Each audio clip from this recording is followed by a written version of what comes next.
This is as good as it gets. Robbie Coker worked for me. Plainview Bears, back-to-back state championship. End of game. They call it panic.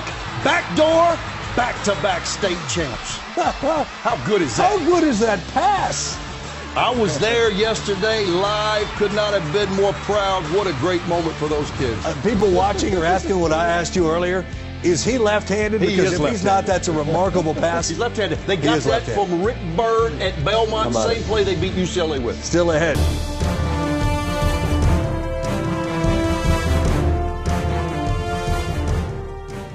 Hello and welcome to the Robbie Coker Show. I'm David Holt, and this morning I'm going to give Coach a break. Pajamas on, no shave, got his breakfast in his pocket. But I guess that's good if you are a defending 3A state championship basketball coach. That's right, Dave. I like to get a little slack this week. No shaving. Are you gonna grow like a beard? Like last year I grew the beard. I grew a beard for about a month. Afterwards, they called it the championship beard. So I may grow the championship beard again. I think I just hate shaving, Dave. I know. Really? It seems like a waste of time. The problem is when you grow a beard, it itches. Yep. And so it's probably gonna look a lot more gray now than it used to.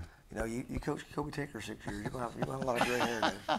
So, well, I just pray it's not calico like mine because that looks good only on a cat. Well, you know, my wife says it's gonna be salt and pepper like an old man. So we'll figure that out. It's been crazy 3 or 4 days, obviously. It's been a whirlwind, and just can't say enough about the group of guys that are about to join us. What a special season. Yep. Obviously, we thought we had a chance to do that, and to be able to carry that burden all year and to get better and better and figure out a way to play your best basketball down the stretch is a testament to these guys, and they deserve to be state champions. Well, you guys have just been a media sensation. You've been on ESPN, you've been on Huddle, you've been on all kinds of stuff. So let's talk about the notoriety. Your phone like blowing up with congratulations and. Yeah, it's pretty cool. I talked to two SEC basketball coaches, a former SEC basketball coach, and an SEC football coach on Friday night. So obviously the old Tristan Willingham left-hand pass has been good for my cell phone bill. Mm-hmm. But, yeah, man, it's just surreal. Coach Kennedy, was at the game, a guy that took a chance on me and gave me a job in the SEC at 25 years old and has always been good to me and my family. Now he's living in Birmingham. He was able to attend the game, and for him to get that on the air for SEC Network is always going to be a cool memory for these guys and something that, I've always told them that people that know basketball recognize what you're doing, and I think that when you make a play and you execute it to perfection so well that it gets on the SEC Network, obviously it's proof that these guys are just so locked in, man. I'm sure we're going to talk about that play later, but just to be able to run a play that we ran one time in a game before, that perfect in that scenario, and to be able to execute it like that. So, they've been doing it their whole lives. We're going to get into telling stories when they were in 7th grade. I'm coaching them, I'm sure. But this group's basketball IQ has always been off the charts. I'd love to take credit for it. But even in the 7th grade, if we saw something, we could make an adjustment. They could go and run the game. So it's nothing new. It's a reason that we were able to be successful over their careers. I think Billy Donovan says, to get better in the area, you have to be highly intelligent, work hard, and both this group, they're both of those things. They work hard and they're super intelligent. Because of that, it's allowed us to do a lot of things on the basketball court. Well, I know that when the last group of seniors left, I'm sure there are lots of naysayers out there. Can you do it again? This group going to be able to? But you believed in them. I think we talked about a long time ago, at the beginning of the season. They have the potential as long as they keep improving, keep working hard. You saw it, and I think a lot of us began to see it with their success as they started the season. Well, I love those 6 seniors that graduated, and all of them at different times this year came by and saw me. The post-playing relationship's really cool as a coach to see those guys come back and obviously enjoy their time. We've got, Clay Cooper, when we got to shoot around it, Sanford, Clay Cooper was there waiting on us, just things like that. Cade Willingham sent me a great text the night before the state championship game, Bailey Dukes is coaching a Pee Wee team, Jeffrey and I have stayed in contact. He's getting highly recruited a little bit now. And just Sebastian and Levi, and Foshi. I've talked to all those guys at some point in the season. It's a really special thing about high school athletics, to be able to have that relationship afterwards, them to realize I didn't hate their guts, or realize, that, tough love at the moment. Exactly, and that I look forward to helping them in their journey, continue to help them as much as I can. But this group had to hear, like I said, I love all those guys, but had to hear about Jeffrey Armstrong. And we all know Jeffrey Armstrong's as good a player as ever been on this mountain. He's going to be a Division I player, a better teammate, a better leader. We can't say enough positive things about Jeffrey Armstrong. But these guys knew they had practiced with Tristan Willingham. They had practiced with Cole Milliken, they knew what these guys were capable of doing. They had confidence in one another. All they've done is won their whole lives. Mm-hmm. And we knew that we had a pretty good mix, and we might not be as good in June as we were, the previous year. But by March, this could be a really good basketball team. And they went to work. They did all that was asked of them. They, in between the lines, not a lot of drama with this group, just a high-character group, a group that kept the main thing, that really focused on the task at hand, finding ways to win the game. And that's how you do what they've done over the course of their careers. Well, let's talk a little bit about the game. Westminster is a quality opponent. They were not laying down and giving the game away. They worked hard. As a matter of fact, holding us only to 4 points in the fourth quarter. I'm glad you brought that up. Just trying to be a blessing. It's back-to-back years that we blew a 10-point lead in the state championship game. Nobody talks about it because we've been able to answer the bell, make 2 hard shots.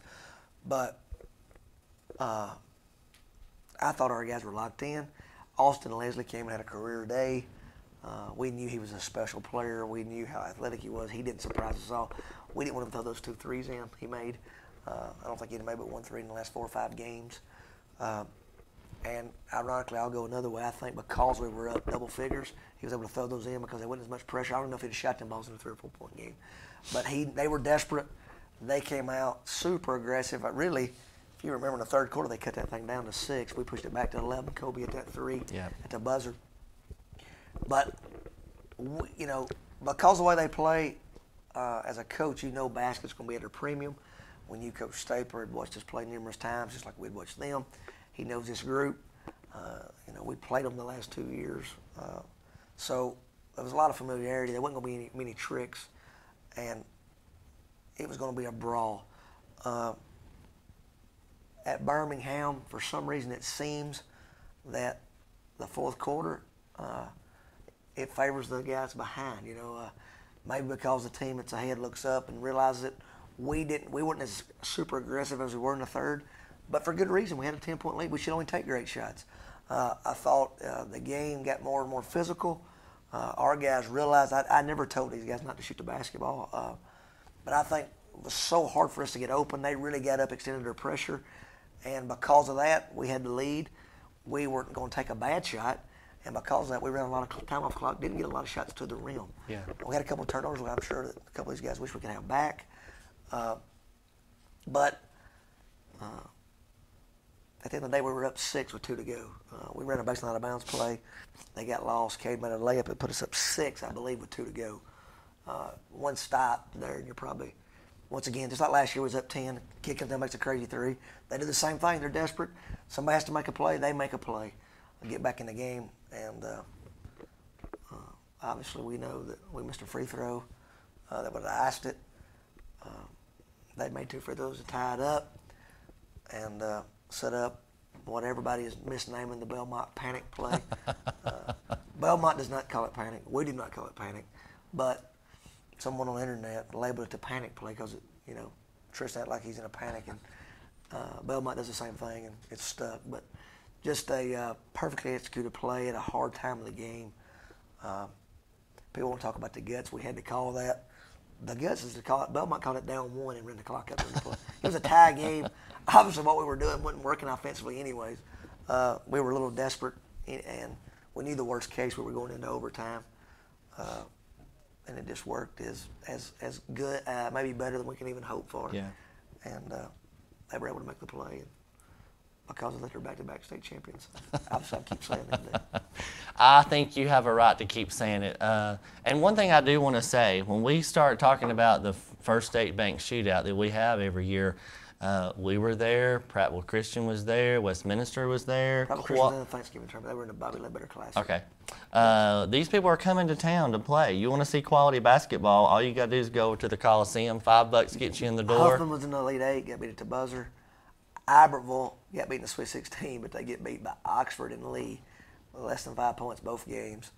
Who else? We had somebody else quality. Oh, Etowah up in the Elite Eight. Oxford gets beat in the Sweet 16. Yeah. Obviously, and then Sacred Heart comes to our gym. You know, we play home and home with them. They get beat in the state finals. Spring Garden, we play them home and home. They get beat in the Final Four. So maybe we should give you a break when we talk about your crazy scheduling. I mean, you know, this group, kind of said they're adrenaline junkies. You know, they're kind of like me. They love competition. They wouldn't have it any other way. I think it keeps us fresh. I think it keeps us locked in. Yeah. They know that if we don't take care of business, if we're not prepared every night, that defeat is inevitable. And we treat every game the same as far as preparation. The reason we're able to guard base on a bounds plays at Birmingham the way we do is because we guard them like that every day. Yeah. And this group has just been really, really special as their preparation and scouting and taking away other teams' actions and just doing things that give you a chance to be successful in the game of basketball. Well, speaking about quality opponents, quality kids, we're going to bring them in. So we got 6 basketball players that are seniors. So guys, see if you can squeeze in the shot here. They're so excited to be here this early in the morning. Do you see the joy on their faces? They're smiling a little bit. Yeah, we got them all in there. So I'm going to have to just call them out. So I'm going to start, because several of these guys have been into press conferences before. So Caden, you've got a mic over there. I'm going to give it to you first. Talk a little bit about this game, this championship game, being back into the state finals 2 years in a row. How does that feel? You know, it's a great. Pull the microphone up. There you go. Really close. There you go. It's a great feeling to be back in Birmingham. You know, that's what everybody dreams for, playing basketball. Going into the game, we knew it was going to be a tough game because Westminster's a really very disciplined team, and we knew we were going to have a hard time scoring maybe, and it was just a fun game. Well, I am so glad that you were a part of that team. You talked so well in front of the media. I know you've gotten a lot of credit. You shot the last-second shot in 2 back-to-back state championship finals. Were you able to sleep that night? I mean, is your head big enough to fit on the pillow? I don't know. I slept great, actually. Just knowing that I did everything I could and it worked out for us. Well, and I think you're very gracious. It is a team effort. It's not just a Caden Willingham shot. Dane, you've got the mic over here. Tell us what it's like in the huddle when you guys were, Coach called timeout. It's coming down to the wire. I think you were tied. Am I right? They tie the game. They call their last timeout. Okay. I think it was 32 seconds. We just blew a 6-point lead in the last 2 minutes. So I'm sure Coach has some words of wisdom to say, Dane. So what's he telling you guys? I just remember him making that free throw to tie the game, and I couldn't believe that we lost the lead, you know. And my heart was kind of dropping. I was a little worried. I remember walking over to the bench and Coach Curry looking at me, and he was like, "It's over." Like, he was acting like he knew, like, it was over. Sometimes you got to fake it, Nick. Sometimes you got to fake it before you make it. After he said that, it gave us some confidence, and we knew he believed in us, so we just knew that we had to go out there and execute the next play. Well, I'm going to let Gingy answer this question, because when I told him a little bit about what I was going to say, you guys started with Coach Coker back in the 7th grade. So Hayden White is his name. We call him Gingy. Tell me what you thought about Coach, your first day of practice as a 7th grader with him. Well, I just got done with Pee Wees, you know, being coached by Karen Millick. And so, the saint of the center. The saint of the yeah. So, I mean, it was a big difference. I never got screamed at. Nothing ever happened. Then I get to practice. it's just going crazy in there. I would imagine Karen Milliken's coaching style and Robbie Coker's are two polar opposites. Oh, yeah. Opposite. Let's see who's got over here. All right, Kobe, I'm going to let you have the next question. What did you think about this season? What do you think about playing as a Plainview basketball player? What has it meant to you, and what do you think about these teammates you got here? Well, I couldn't ask for any better teammates. We've all just gotten so close and everything. They took me in when I moved in 7th grade like I'd been here the whole time, just like they have. This season probably went better than everybody expected. Losing all those seniors last year, playing the tough schedule we did. I don't think everybody really thought we could have did what we did with all the competition we played this year. Well, it has been a phenomenal season to watch you guys get better each and every week. We've talked about it through the season. Jackson, I'm going to let them pass the mic to you. You started off not on the court.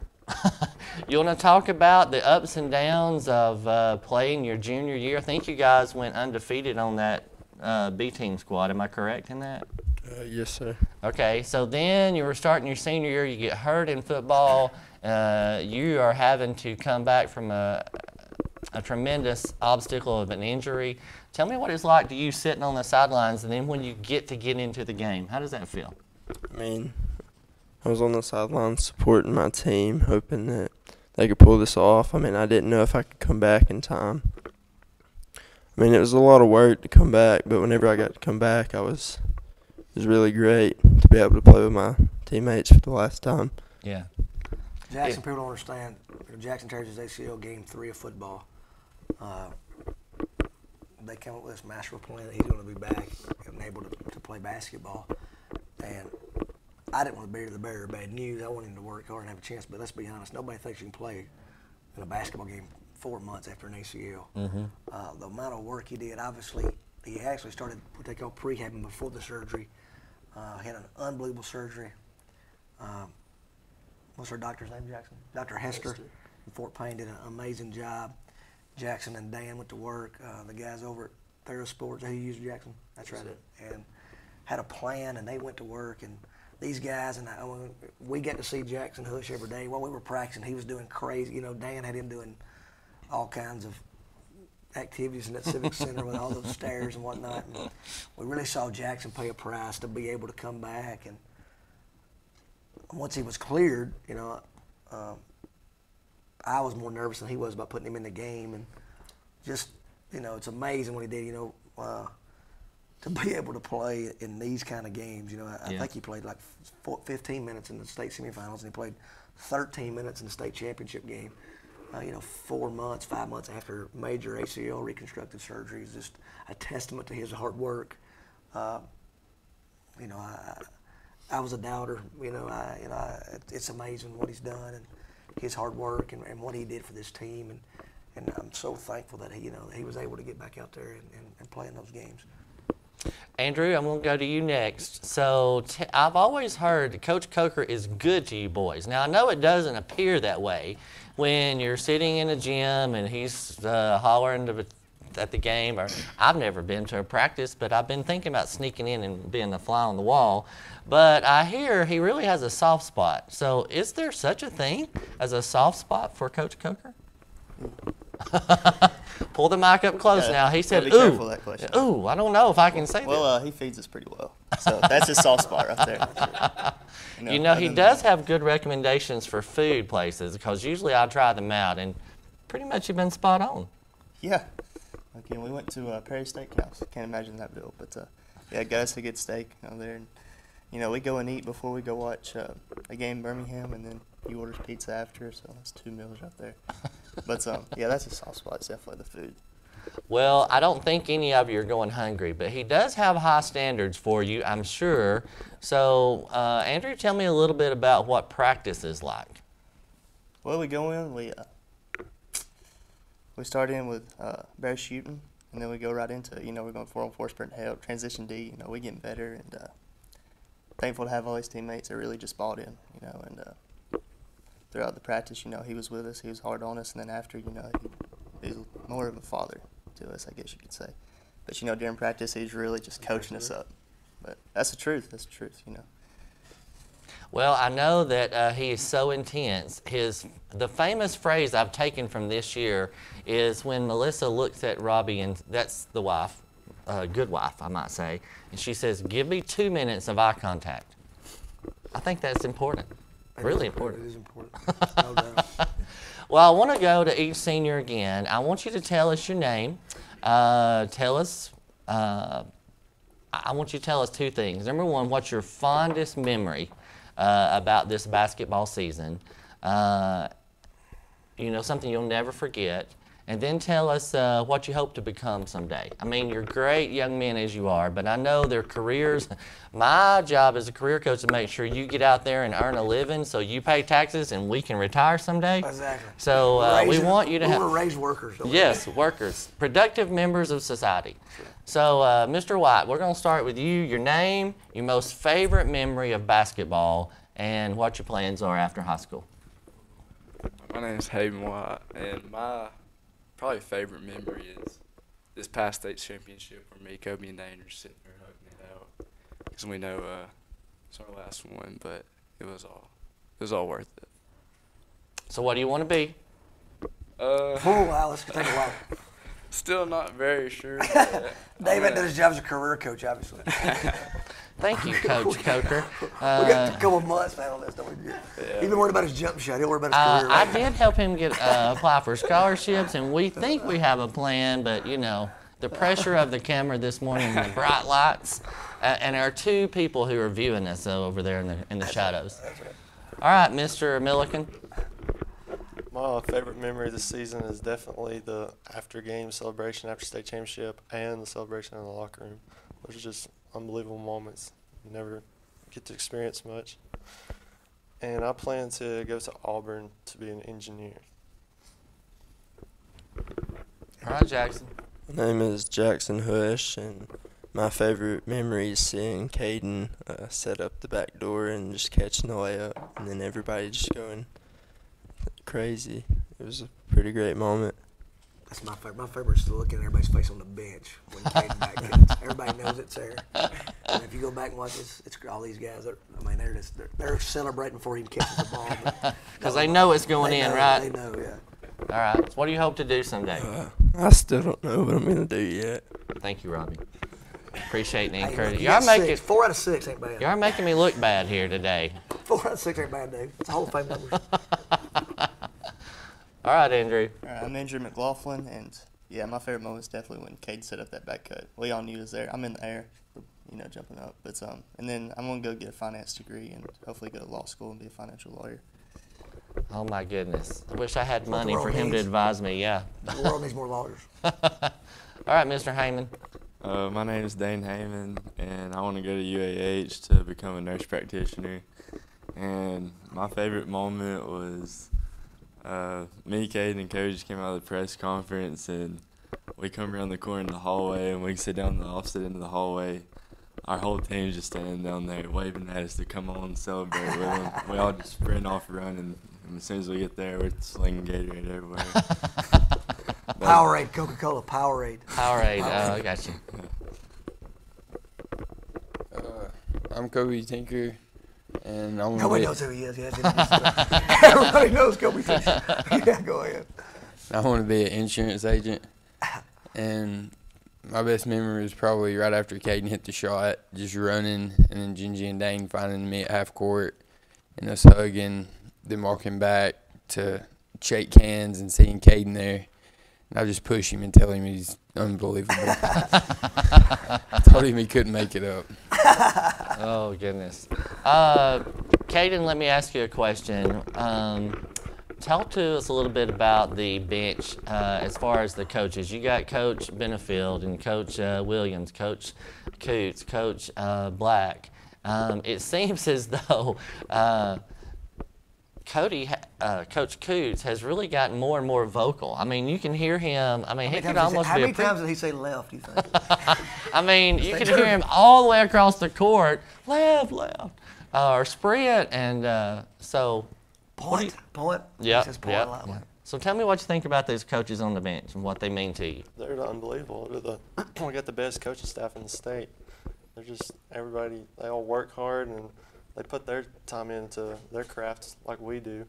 Mr. Coots is unbelievable scout. He goes, watches the teams we'll be playing and gets every call, and he just gives us the best opportunity to go out there and win. Dane, I'm going to ask you a question. What does it mean for the support? Coach Coker and I have talked about it, that wherever Plainview shows up to play, there's a crowd.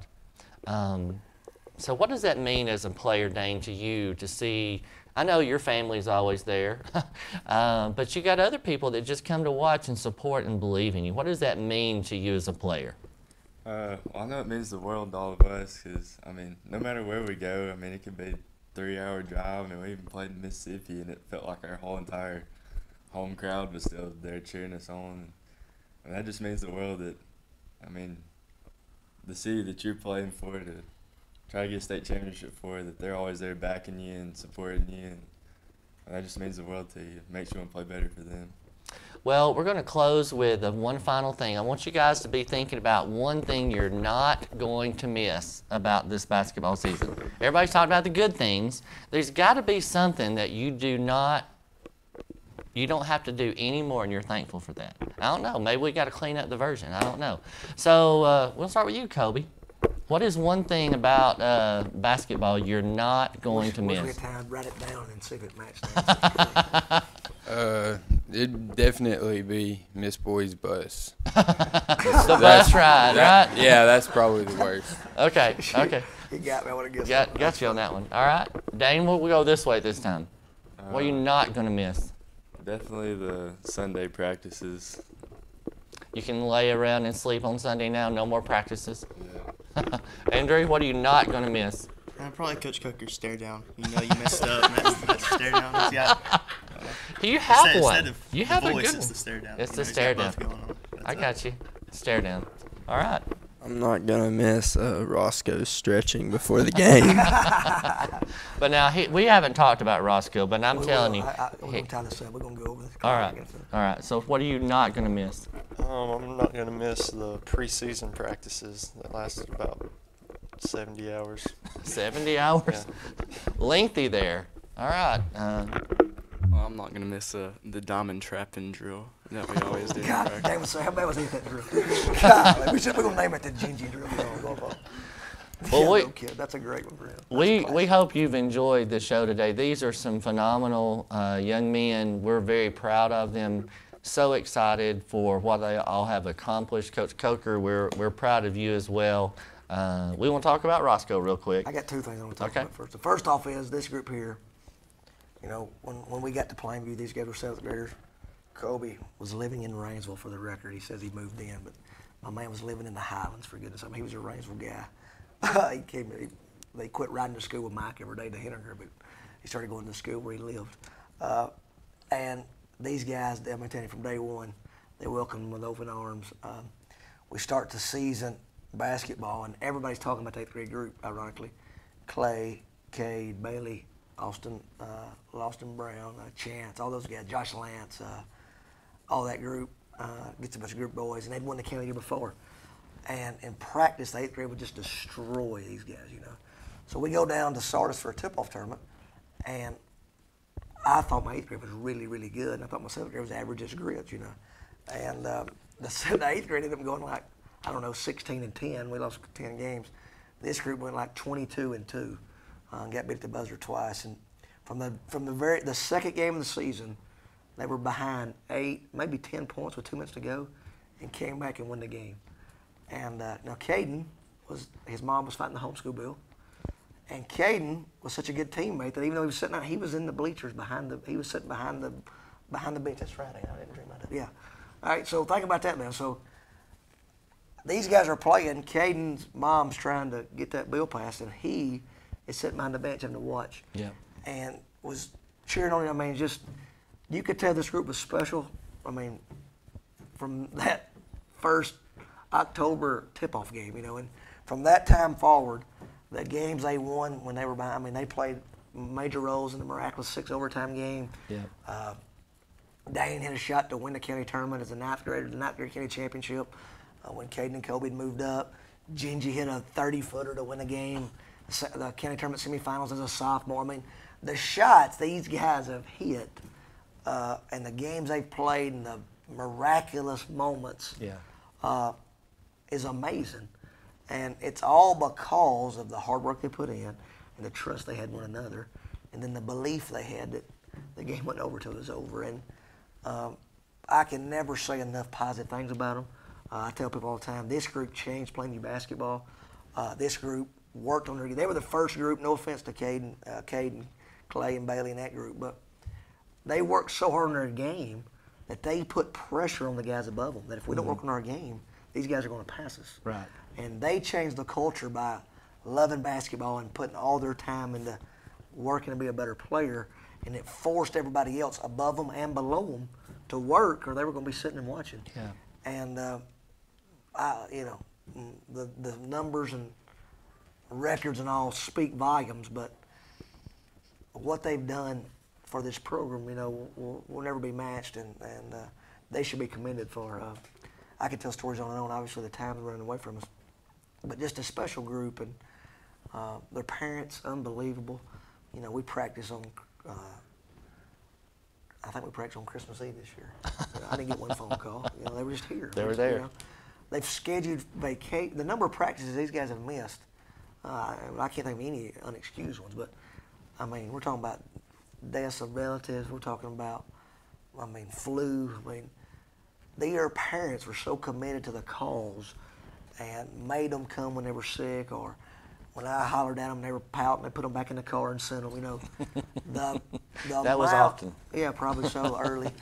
The amount of commitment that these families have made. They've scheduled their vacations around. They've, changed dental appointment. The people, want to think that we've got a special formula, and it's not. It's just, put your money where your mouth is. Practice what you preach. And these guys have paid the ultimate price, and because of that, they've been able to be in some magical moments. They didn't. I hope anybody don't think these guys got lucky. They were able to execute at those high pressure times because of the work they put in and the trust they had one another. And I can't say enough of what they've done for me personally, and just I look forward to the men they become. I hope the lessons they've learned, the things they've accomplished, have really going to drive them to the next part of their life, because they have meant a great deal to me personally and to this community and this program. Well, guys, I hope you take away from this experience the role models that you are to so many younger kids. I've seen it on social media. So many kids want to be just like you. So I hope you learned that lesson at a very early age, that you are a role model, whether you choose to be or not, to so many younger folks. And I hope that you always strive to achieve excellence in your life, and I'm very proud of you. Second thing we're going to talk about, and I got to get this over, I know. It's the last show, we got to get it all in. When we hired Kel Black, we had, I thought we almost had a chance to hire him last year, the truth be known. But we had our end of the season meeting and whatever, Mr. Richards is trying to put the puzzle together, and, our administration from Dr. Barnett down, our Board of Education, our principals, our faculty, our workers, the support staff, everybody plays a key role in this thing. And when I went in to mention, we were talking about, I said, hey, we got a mass spot, is there a chance we can hire Kel Black? Mr. Richards, man, he knows it's not a shot at him. He says, golly, Coke, you've already got the best staff in DeKalb County. And I said, Mr. Richards, is that our goal? Our goal is to be the best in DeKalb County. I said, we got bigger goals than that, Mr. Richards. So we got to keep getting better, and really put some pressure on him, and he was able to make it work. And bringing Coach Black on has been, these guys will tell you, the attention to detail offensively. He's allowed me to think about other things, and he's really focused on that area. And we were so good offensively because of some things he helped us with. These guys had a lot of trust in him. He just added to what we had. Coach Coots, they talked about him, his scouting, what he does for us in that junior high level, the work he puts in. Coach Benefield does so much. He takes so much off my plate. does a ninth grade team. Him and Cody Coots are peanut butter and jelly, you know. I mean, just the way they do things, they really help our program. Cody does this part. Brett, I mean, it looks like we had a plan the whole time. And then Stanley Williams, you know, watch these guys who they talk to. When Clay Cooper comes back, watch who he hugs first. You know, Stanley Williams is a valuable asset throughout the whole program. It's not just my coaching the B team, but the guard development, being the guy, the good cop, the sane guy on the sideline. And he doesn't say a lot, but when he says something, it carries a lot of weight with me and with these guys. This staff is just amazing, man. The camaraderie we have, the whole pot, you know. And then you go down to Roscoe. We've got the best trainer in high school, Alabama, and high school age, no doubt about it. The time and effort he puts in our kids. People have no idea a couple of injuries we've had that he's nailed. That most high school trainers, no offense to those guys, I mean, he's very good at what he does. He's committed to helping our kids. They have a lot of trust in him. If he tells me they're hurt, they're hurt. If he tells these guys that they need to do this, they do this. You know, he's been unbelievable. Our bookkeeper's there every game. You know, Coach Coots, his dad, Donald Ray, he's a Plainview guy. Mr. and Miss Ayers, Jake Higdon films every game. You know, just a stud, man. Yeah. I can go on and on about the people that doesn't get enough credit. You know, our Bear Club raises so much money. Our tip-off club, our Pee Wee program is just, you know, we don't have to deal with it. So many people have made this program what it is. This is not luck.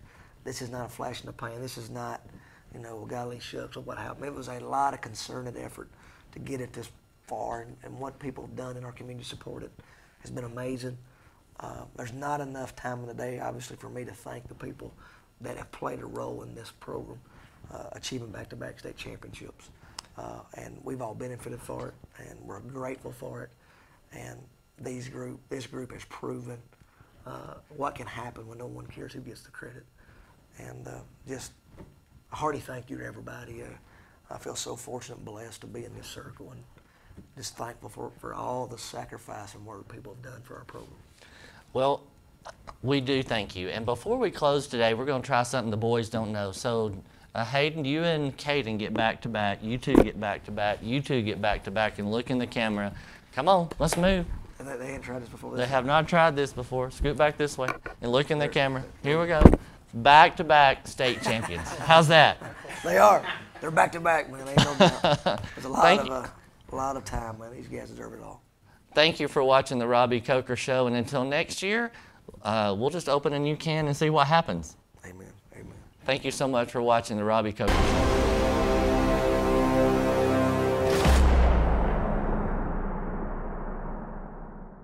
At Donahue Chevrolet, we have over 500 new and used cars in stock. In fact, we have one of the largest selections of Tahoes in the state. We have so many, you could call us the King of Tahoes. And right now, get $10,000 off all 2019 Tahoes. Fort Payne is located a short 45 minutes from downtown Chattanooga, and our no-hassle transparent sales approach makes it easy to find the car, truck, or SUV you are looking for. Google King of Tahoes to check out the deals at Donahue Chevrolet. Hello folks, this is Andy White down here at Bobby Ledbetter's Twin City in Fort Payne, Alabama. I want to invite everybody to come out to our new location. We're at 1411 Glen Boulevard, right where you turn to go on Airport Road. We've got plenty of inventory for you to choose from. I got cars, trucks, vans, sport utility vehicles of any make and model. Come down here and visit us. Let us see what we can do for you. If you got some slow credit, I've got some banks that'll take care of that. We've got great financing, got a great selection of cars. Y'all come down here and see us.